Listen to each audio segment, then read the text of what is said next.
Have you ever wondered why global unrest often feels personal, as if it stirs something deep inside, beyond logic or headlines?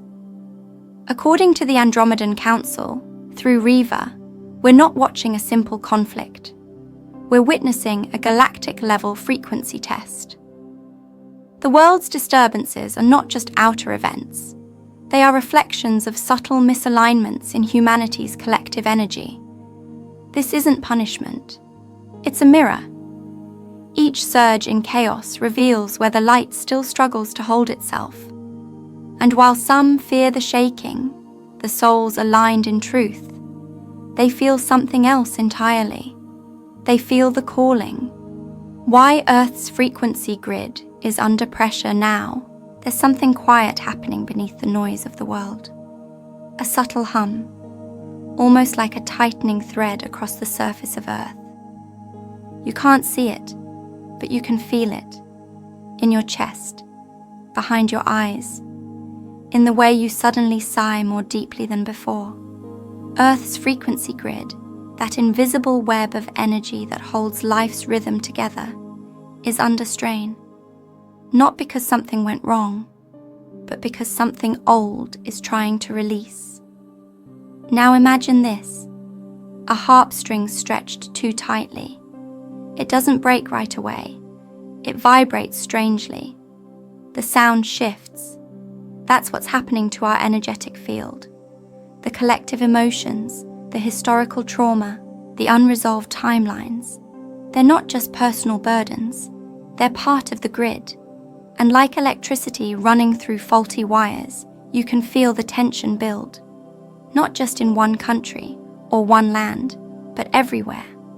A kind of collective nervous system buzzing without a clear reason. But here's the twist. This pressure isn't an attack, it's feedback. Like your body sweating when the heat rises. The Earth's grid is signaling that something wants to change. Many are feeling it as restlessness, or random waves of exhaustion, or feeling disconnected from time itself. That's not chaos. That's frequency feedback, an ancient response that tells us we're at a junction point. Something is out of tune, and the grid is inviting us to listen, not panic. Some people are dreaming more vividly. Others are seeing repeating numbers. Some just stare at the sky more often than they used to. These are not distractions. These are signs that the grid is trying to realign, but needs less noise, more presence. The Earth is not breaking down. She's adjusting her balance, and that balance depends not on power structures, but on you, the emotional tuning fork walking quietly through your day. And yes, it's subtle. But tell me, have you felt more overwhelmed in crowds lately? More drained after conversations that used to be easy? That's your own personal field interacting with the planetary one. You're not just living on Earth, you're vibrating with her. And that connection, that entanglement, is what makes this moment feel so intense. You're picking up signals you were once numb to, and those signals are whispering, clear, clear, clear. Funny thing is, no sirens go off when a frequency grid trembles, but sometimes a tired soul just stands still and feels something shift in the wind. Riva's message: global events reflect inner energies. It's easy to look out at the world and think, this has nothing to do with me. But somewhere deeper, beneath logic, beyond politics, your inner landscape is always in conversation with the outer one. Rieva once shared this truth gently. Global unrest is not the origin of fear, it's the echo of what's been trapped inside us as individuals and as a species. Think of it like steam building up in a sealed room. What we see in the world is just the valve hissing open. Have you ever noticed how one person's panic in a room can change the air for everyone? Now stretch that feeling across cities, nations, the whole planet. That's the collective field. It responds to what we hold in our emotional layers: worry, guilt, separation, control. These things build up like energetic smog, and then one trigger, and it all surfaces. The event may look external, but the frequency it rides on was grown in silence, inside millions of hearts unsure how to release it. But here's where it turns tender. These outer waves don't just show pain, they reveal opportunity. Every crack in the surface lets something buried rise, not to cause harm, but to be seen, to be cleared. And it takes a certain kind of soul, a quiet kind, to look at turmoil and not point fingers, but instead pause and whisper, "Where is this showing up in me?" That's not blame, that's alignment. Because the inner field is where outer shifts begin. This is why many spiritually sensitive people feel agitated during times of world disturbance. Not because they understand the news, but because their system is mirroring it. They're built to feel frequency, not facts. And when distortion hits the grid, their bodies pick it up before headlines do. Some feel nausea, others feel heat in their chest. Some just cry for no reason. That's not overreaction, that's resonance. That's the body saying, something is unbalanced, let's bring it back to center. And strangely, this reflection goes both ways. As much as outer chaos reflects inner wounds, inner peace can ripple outward just the same. One centered human, walking slowly, breathing deeply, refusing to react blindly, can radiate a field that softens those around them. Not with words, just presence. This is what makes global healing possible, not through debate or defense, but through frequency response. Stillness as medicine, awareness as a tuning fork, soul after soul, becoming honest enough to hold calm where others collapse. Now tell me, isn't it strange how sometimes the most personal thing is hidden inside the loudest public noise? Emotional turbulence is the first sign of distortion. You know that odd heaviness that comes without warning? That strange unease that rolls in like a cloud, not tied to any moment, not sparked by any event. It just sits in the chest. That's not always yours. Sometimes it's the earliest sign that the collective field is shaking. That distortion has entered the current. Sensitive souls feel this turbulence before most people even realize anything's changed. Their bodies act like antennas, picking up the static long before it becomes a storm. You may suddenly feel deeply sad after waking, with no memory of a sad dream. Or you might feel anger boiling under your skin for no good reason. This isn't irrationality. This is frequency pressure. You're walking through an environment soaked in unseen emotion, and your system, being attuned to higher clarity, reacts. That reaction isn't dysfunction, it's wisdom. Your energy body is letting you know something around us is out of balance. But the confusion comes when we personalize these feelings. We blame ourselves. We dig for reasons that don't exist. We wonder, why am I like this today? When the truth is, you're not broken. You're just receptive, open enough to feel what most suppress. That sensitivity, though uncomfortable, is sacred. It's part of your role here, to notice the disharmony before it multiplies, like the first animal to feel the quake coming. And there's something else too. Emotional turbulence often arrives before world events reach our screens. It's the unseen ripple, felt by the heart, not the eyes. Think about it. How many times have you felt a sense of dread or restlessness, only to later hear of some large-scale shift? That's not coincidence.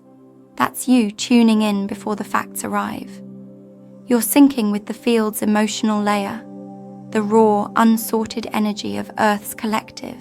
There's power in naming this, in pausing and saying, "This may not be mine, but I can meet it with grace." You don't have to carry it. You don't have to solve it. but your awareness helps transmute it. Like a tree that filters air simply by being there, you help calm the field just by noticing what's rising, not resisting it, just letting it move through instead of anchoring it deeper. A tear without a reason, a deep sigh in the middle of the day. These might be your greatest contribution in ways the world will never see. You're not powerless. You're a frequency anchor. There's a quiet lie that floats around during times of crisis. The idea that you are small and what you feel doesn't matter. That unless you're in charge, marching, posting, or fixing, your presence doesn't count. But that couldn't be further from the truth. In fact, during energetic storms, those who anchor stillness from their kitchen table, from their morning walk, may be the most stabilizing force of all. A frequency anchor doesn't argue with the storm. It doesn't shout or flinch. It simply holds a certain vibration, steadily, like a lighthouse during high winds. That vibration might be calm, or compassion, or simply non-reaction. The key is, it holds. It doesn't swing wildly with every update or emotion in the air. It stays honest. And in doing so, it keeps part of the grid from collapsing into panic. You don't need to be spiritually perfect for this. You just need to be willing to pause before reacting, to breathe instead of spiraling, to choose kindness in the smallest possible way, to yourself or to someone else. These tiny acts don't seem world-changing on the surface, but energy works differently. It's not about quantity, it's about resonance. One clear tone can retune a room full of dissonance. One grounded soul can change how a neighborhood feels. Think of it like this. If the collective grid is an ocean, then emotional reactivity is the wind that stirs up waves. But a frequency anchor acts like the deep seabed, steady, silent, unmoved. Even if the surface roars, the base stays calm, and that calm begins to ripple upward, little by little. That's the kind of spiritual influence that doesn't get headlines, but changes lives, quietly, constantly, without needing credit. And anchoring doesn't mean doing nothing. It means choosing your frequency before choosing your action. There's a difference. One reacts in fear, the other responds in clarity. And clarity, in times like these, is rare, precious, and deeply contagious. The strongest anchors aren't always the loudest ones. Sometimes they're just the ones who keep making tea and speaking gently, even when the world gets loud. Energetic chaos isn't punishment, it's calibration. Sometimes it feels like the world is unraveling, like everything steady is suddenly shifting, and nothing feels safe to hold. But underneath that chaos is a rebalancing, a recalibration, not a punishment, not a sign that something's gone wrong, but an adjustment, so deep it looks like destruction from the surface. It's like tuning an old piano. Sometimes the keys sound worse before they settle into harmony. This kind of recalibration doesn't just happen in cities or systems, it happens inside you. Old beliefs start to clash with your new clarity. People you love begin to misunderstand you. Routines that once felt nourishing now feel hollow. That's not confusion, that's resonance shifting. Your frequency is recalibrating to a new bandwidth, and everything not aligned with it, inside and outside, begins to fall away, sometimes painfully. Even your body feels it. Sudden fatigue, sensitivity to sound, sleep patterns that make no sense. These aren't flaws, they're realignment symptoms. You're becoming a more precise receiver of light, and just like any instrument being tuned, there's dissonance before there's beauty. It's hard to explain to others, especially when it doesn't show on the outside. But inside, you know. You feel the stretching, the rewiring, the ache of growth. The key here is not to resist it, not to grip tighter when things shake. The more you let go of the illusion of control, the smoother the recalibration becomes. Not painless, but smoother. Like letting the current carry you instead of fighting the tide. The world may look louder, but inside you, there's a deeper current pulling you toward stillness, toward clarity, toward the new tone you came here to hold. And strangely, the more chaotic the outer world becomes, the more obvious your next step feels. Not always easy, but obvious. You begin to know what to say, what to leave, what to nourish. Because once your field is tuned, it starts filtering out everything that no longer matches. And that's when you start creating, not just surviving. What if the chaos isn't chasing you, but cleansing you? The Andromedan insight. Earth is in a soul test phase. There are moments in galactic cycles when a planet's collective soul undergoes a test. Not in the way school gives tests, but in the way fire tests metal. Not to destroy, but to reveal strength. And according to the insight shared through Riva, Earth is now in that phase. A soul test. One that doesn't ask for answers, but for alignment. It doesn't ask, what do you believe? It asks, can you live it under pressure? This phase shows up in strange ways. People are being asked, energetically, to choose clarity over comfort, truth over habit, presence over panic. It's subtle, but relentless. Every day becomes a mirror. Your reactions, your silence, your relationships, they all begin to show you exactly where your soul stands. Not in judgment, but in awareness. The test isn't meant to punish. It's meant to reveal where the light still wobbles. Many souls who are awakening now feel like they've trained for this. They can't explain it, but they've always sensed this moment would come. And while the mind may be uncertain, the deeper self nods quietly. Ah, here it is. The moment when all the spiritual knowledge you've gathered is no longer theory, it's living wisdom. You don't just talk about grounding, you actually ground. You don't just speak of peace, you choose it when your buttons are pushed. That's the real exam room. But the test isn't passed by perfection, it's passed by honesty. Can you notice your fear and choose not to react from it? Can you feel the collective pull toward anger and choose stillness anyway? These choices don't always feel heroic. Sometimes they feel lonely, invisible. But in the soul field, they are golden. They're the data that gets marked in light, not by others, by the universe itself, by your own contract. And the test? It's not given once. It's constant for a while.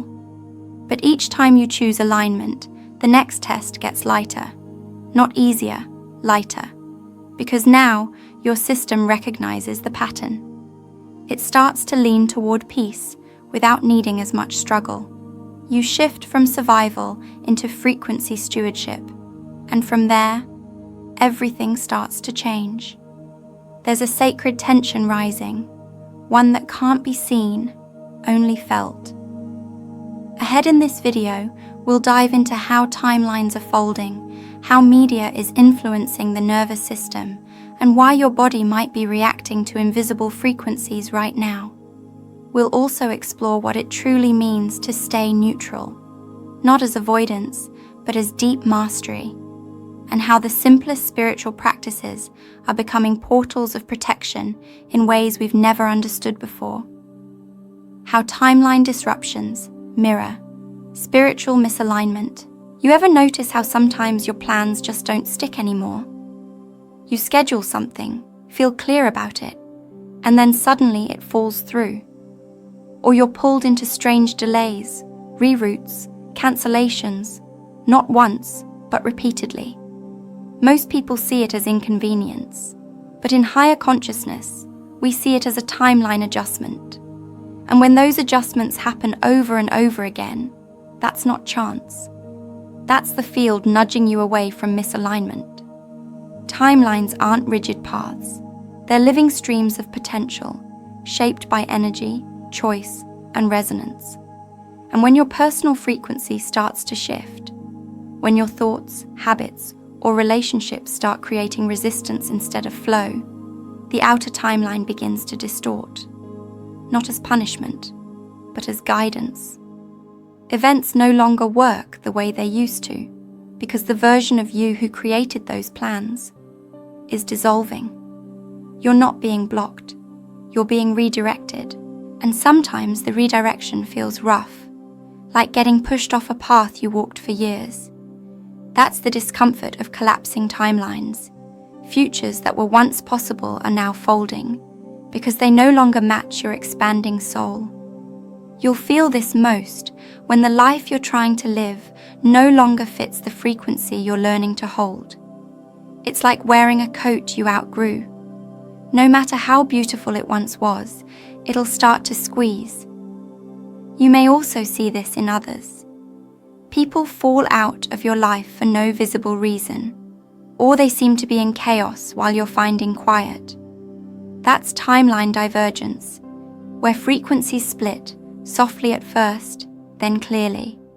Not out of ego or judgment, but because evolution never walks backward. The more you align with your truth, the more you'll feel the discomfort of anything that tries to walk beside it while still pretending. And the irony? The more you let go of trying to fix the broken timelines, the more clarity returns. You don't need to know where the new path leads. You just need to trust that your soul already does. It's not about controlling every step. It's about aligning your inner world so the outer world begins to reconfigure itself around your peace. Sometimes the real shift isn't in what happens, but in what stops happening over and over until you finally pause and listen. Media noise versus soul signal. Which one wins? We wake up now and the first thing that greets us isn't silence, it's signal. Notifications, headlines, opinions, warnings, all pulsing through our devices before we've even taken a deep breath. The noise is immediate, persistent, shaped to grab our nervous system before our spirit can settle. And most days, it does. It wins. Not because we're weak, but because the noise was designed to override the soul's subtle voice. But there's something interesting that happens when you delay that first scroll. When you sit for 5 minutes with nothing but your breath, a deeper rhythm begins to emerge. Quiet, but steady. That's the soul signal, not flashy, not urgent, but deeply intelligent. It doesn't shout, it hums, it doesn't command, it invites. And while the media moves fast and loud, the soul speaks in stillness, nudging you from the inside out. Now here's the spiritual test. Both signals exist at once, and you're the tuner. Which one fills your space depends on what you allow in. And it's not about cutting yourself off from the world. It's about learning to choose your signal before the world chooses it for you. Some people never even realize they're living in response to noise.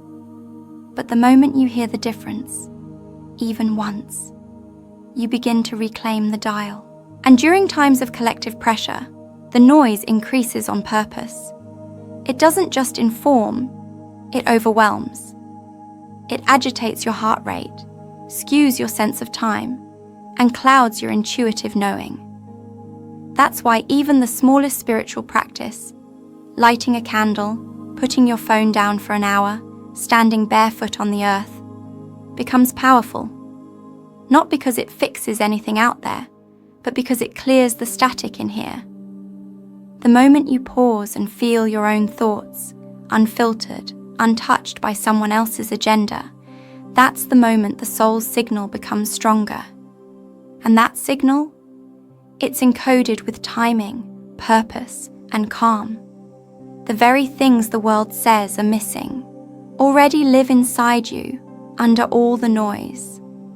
one gentle decision at sunrise, can change the entire tone of a day that hasn't even begun.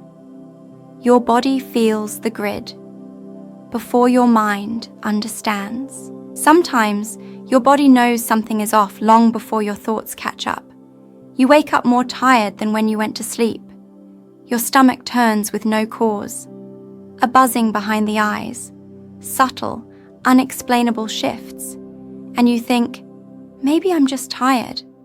But deeper down, your body is responding to the Earth's energetic field because your nervous system is a sensor and it's picking up the tremors in the grid. This isn't superstition, it's science meeting soul. The heart emits a field, measurable, electrical, and when the Earth's field vibrates differently due to global tension or galactic shifts, your body receives that data before your brain can decode it. That's why spiritually sensitive people often feel off during times of planetary unrest, even if they haven't read a single headline. The frequency changes first. Then the story follows. And most people brush these things off. They look for something to blame. Poor sleep, weather, bad food. And while those might play a part, the bigger truth sits quietly under the skin. Your body is trying to keep up with a grid that's in flux. The ache in your joints, the heat in your chest, the restlessness in your limbs, all whispers, all asking, are you listening yet? The body doesn't lie. It doesn't spin stories. It simply shows what's real through sensation. And the more we ignore it, the louder it has to get. But when we start tuning in, asking, what are you trying to show me? The relationship softens. The body becomes a partner, not a problem, a guide, not a burden. And this becomes a new kind of intelligence, felt, not memorized. In a time where mental overdrive is the norm, your body becomes the anchor, the real compass. It'll tell you when the world's field is tense. It'll show you when it's time to slow down or ground deeper. You don't need outside validation to trust that feeling. Your cells already know how to listen. Strange, isn't it? How often the answers show up first in our knees, our breath, our spine, before they ever show up in our minds. Staying neutral is not passive. It's galactic mastery. There's a misunderstanding about neutrality. People often think it means being numb, uninvolved, or indifferent. But true spiritual neutrality is anything but passive. It's one of the most powerful states a soul can reach. It means holding awareness without collapsing into reaction, seeing the storm and choosing not to become it. That kind of presence, that's not disinterest, that's mastery. Imagine standing in the middle of a room full of arguments, and instead of choosing a side, you become the quiet center that softens the noise. Not by force, but by frequency. That's neutrality. It's not choosing between right or wrong. It's stepping out of the game entirely and radiating a stillness so complete that the noise begins to dissolve around it. That kind of stillness carries more influence than shouting ever could. But neutrality is not easy, especially when emotions are high and the world begs for your outrage, your fear, your division. Neutrality asks you to see clearly while still keeping your heart open. It asks you to witness pain without getting trapped in its story, to love without needing control. It's a tightrope walk of grace, and it's a frequency that the higher beings, like the Andromedans, often hold as a gift to Earth during intense phases. This neutrality doesn't mean being silent. It means speaking from the center, not the trigger, acting from clarity, not compulsion. It takes strength to be neutral. It takes self-awareness to not absorb everything you see. And it takes deep inner work to stay soft while the world grows sharp. But in that balance, you become medicine. A living example of what's possible on the other side of reaction. And in times like these, neutrality is magnetic. People won't always understand it, but they'll feel it.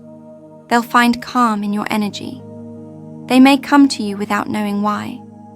That's because neutrality creates space, and space is where real healing begins.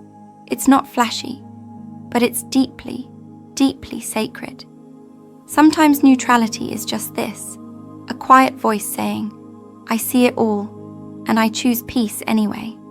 What comes next takes us into even deeper terrain, because ahead in this video, we'll explore how polarity itself is rising on purpose to stretch the soul's emotional muscle. We'll talk about why fatigue isn't just tiredness, it's part of the mission, and we'll see how simple, quiet actions are now activating powerful soul codes in ways that don't look dramatic, but shift the entire field. This isn't about escaping the world. It's about becoming the calm force that bends timelines gently with each breath. Lightworkers are being called to hold frequency. There's a gentle urgency moving through many hearts right now, a whisper that says, "You're being called not to fight, but to hold." Riva shared this often in her transmissions. Lightworkers, those tuned into the unseen, are being activated now, not to save the world, but to stabilize it. Not to fix the storm, but to become the quiet ground beneath it. And this calling isn't dramatic. It won't show up with flashing lights or loud announcements. It shows up in your chest when you wake up at 3 a.m., sensing something has shifted. It shows up in the way you're no longer comfortable around certain conversations or environments. It shows up in the soft refusal to react, even when everything in your past wants to. That quiet strength, that's frequency holding, and it's more powerful than we've ever been taught. Holding frequency means you remember who you are, even when others forget who they are. It means walking through a room vibrating at fear and choosing not to match it. It means sensing collapse and standing anyway, rooted like an old tree that's weathered many winds. You don't force your energy, you offer it, through presence, through breath, through a single calm word when chaos knocks. But here's the humbling truth. This role can feel lonely. You won't always be understood. You might not feel useful in the traditional sense. The world celebrates action, not stillness. But in the energetic realm, stillness isn't absence, it's structure. It's what everything else rests on. And when enough light holders stand quietly in truth, entire timelines begin to shift, not by spectacle, but by frequency memory. Many of you have felt this your whole life, that you were born into this moment for something unseen, that you were always waiting for the time to come. Well, it's not coming later. It's now, not with noise, but with still, consistent presence. You are not here to shout above the storm. You are here to hold the pitch that softens it. Strange how spiritual leadership now looks less like a stage and more like someone folding laundry while silently blessing the whole house.